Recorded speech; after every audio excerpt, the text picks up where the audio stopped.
for your manifestation, then after that, Chairman na tinatanong ko, pira naman na. Hindi na sasagot. The question is addressed to the chair. Why would the members answer that? we don't have the authority to speak. Kalokohan naman yung pinagsasabi mo. Why the chairman only speak? Di ba kami pwede salita? We are also members, just the same. Alam mo yun. Alam mo yun. Can the vice chair cannot answer your query if he has the answer? Pwede. Ang pinag-uusapan natin, ang chairman ang sasagot. No. Not only the chairman. Nagsasalita lang ganyan. Bakit? Hindi nagsalita na nga eh. Naman ito record. Hindi pwede yun. Hindi pwede magsalita yung iba. Hindi pwede yung chairman lang. Di ba? Pwede ba yung Dante? Saan parliamentary procedure in the House that the members cannot speak? Pwede. Di ba?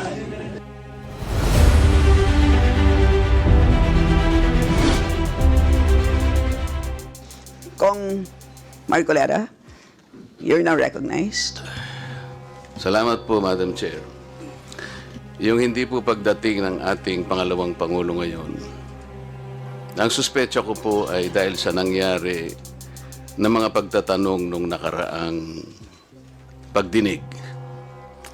I have heard the volume and the barrage of questions asked by members of this committee to the Vice President. Despite the fact, Madam Chair, I heard her several times saying, I forgo the opportunity of defending the OBP budget for 2025 by question and answer, and I leave it to the House of Representatives to decide on such proposal as presented. That was the template of an answer given by the Office of the Vice President. Madam Chair, napilitan po akong mag-raise ng parliamentary inquiry. I think I have earned this. If I survive my term up to next year, I would have survived also, or I would have completed 18 years in this institution. And in this length of time, I have observed a tradition. The tradition is the two highest positions of government, namely the Office of the Vice President and the Office of the President, are not traditionally subjected to questions. I have observed this for so long a time.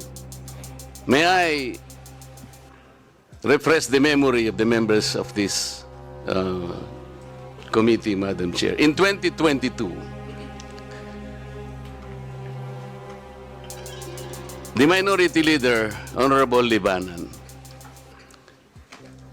citing courtesy to the Office of the Vice President, took only about 13 minutes to move for determination of the budget of the Vice President. And after that, the Majority Leader seconded the motion. That was 2022, Madam Chair. Then 2023, no less than the Presidential son, our own Senior Deputy Majority Leader, the Honorable Sandro Marcos, stood up and invoked the long-honored tradition of according courtesy to the OBP, the Office of the Vice President. And in the same manner, he moved for determination of the Office of the Budget, the consideration of the budget of the Office of the Vice President.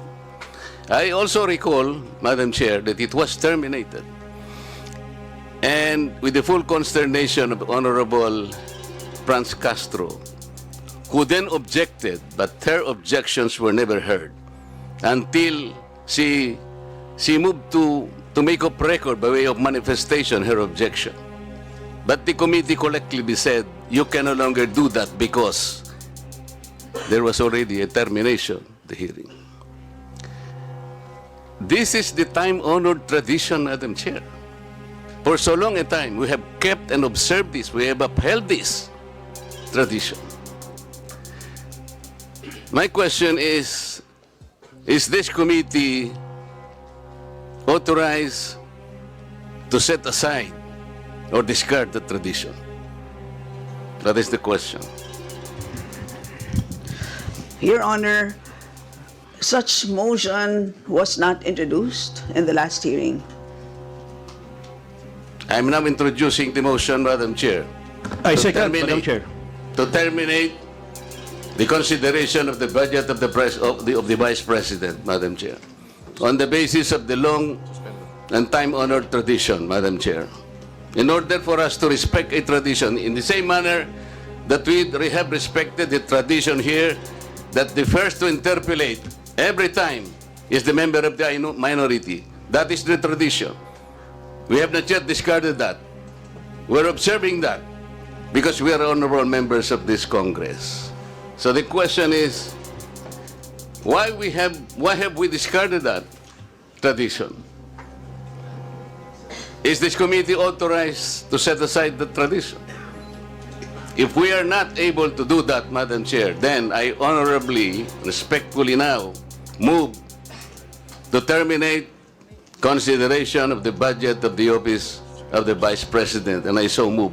Second, Madam Chair. Thank you. Madam Chairman, Madam Chair, Madam Chair, Move and seconded. Session suspended.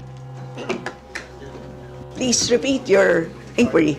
Yes, in connection to the earlier parliamentary inquiry, Madam Chair, I have already related the value of tradition.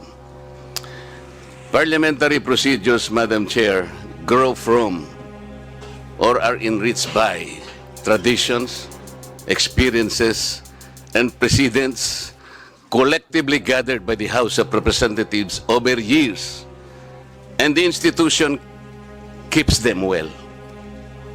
That is why, from my entry in 2004 or the 13th Congress until today, I have observed the observance of that well-kept tradition. The two highest positions in government, namely the office of the President and the office of the Vice President, were duly accorded with respect and deference. I have observed that. That's why I have relayed to you earlier in 2022, the Honorable Libanan, invoking courtesy, took him only 13 minutes to dispose the office of the Vice President. And that was quickly moved, quickly seconded by no less than our majority leader. That was in 2022. I'm not going by record, Madam Chair. 2023, I said, no less than the presidential son, our own senior deputy majority leader, stood up and said that in line with the time-honored tradition of according courtesy to the office of the Vice President, I move to terminate the budget briefing of the OBP. And I can recall the Honorable Castro strongly objected. No, Manuel.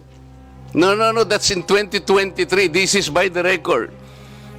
And she objected, but her objections were rejected by the committee because the committee already terminated the proceedings. And she kept on requesting, Madam Chair, that she makes at least her manifestation. And she was unable to do that because the proceedings were terminated. So that, what I am saying, from 2004, when I entered these halls, these hallowed halls, hanggang punto sa sinasabi kong 2023, we have kept the tradition. Ngayon po, kung ano-ano ng mga tanong ang ginawa, in 2023, 22 minutes. 2022, 13 minutes. Ito po, pinagawayan na po yung budget earlier at ngayon we're about to quarrel again on the budget. Ang tanong ko nga po ngayon, dahil nga po sa nangyayari ngayon sa budget ng Office of the Vice President, and despite her manifestation that she will no longer defend her budget because she forgoed Sabi niya, I will forgo my opportunity to defend the budget of the OBP for 2025 by way of question and answer, and I will leave to the House of Representatives to decide such proposal as presented. We cannot even accept such kind of answer, Madam Chair. What do we need her to articulate for? So ang pinag-uusapan po natin, wala na po ba yung respeto sa tradisyon na yun? Kagaya po ng binabanggit ko, every time mag-i-interpellate po dito, Madam Chair, because of that tradition, it's always the member of the minority who will start the interpellation because we have kept that tradition. Ang dami po. Ang dami ko pang sasabihin sa inyo, haba lang tayo. So the question is, when we did that to the Vice President earlier, now we're doing it now, are we now setting aside this tradition? That's number one question. Number two, is this committee authorized to set aside the tradition? Your Honor, short answer is no to both questions. Okay. If that is the answer, Madam Chair, and we are all bound to respect one tradition so sacred in our hearts, because we are called honorables in this house. We cannot be honorables if we cannot honor our own tradition. We are defined by what we believe as a tradition in this house. So if we are now all amenable that we have kept that tradition, no longer questions are being asked, then I will respectfully move, Madam Chair, to terminate the budget of the OBP for 2025. I object, Madam Thank Chair. you. I object. Madam Chair, I There's a object. motion to terminate the budget briefing of the OVP, but there is an objection, so we divide the House.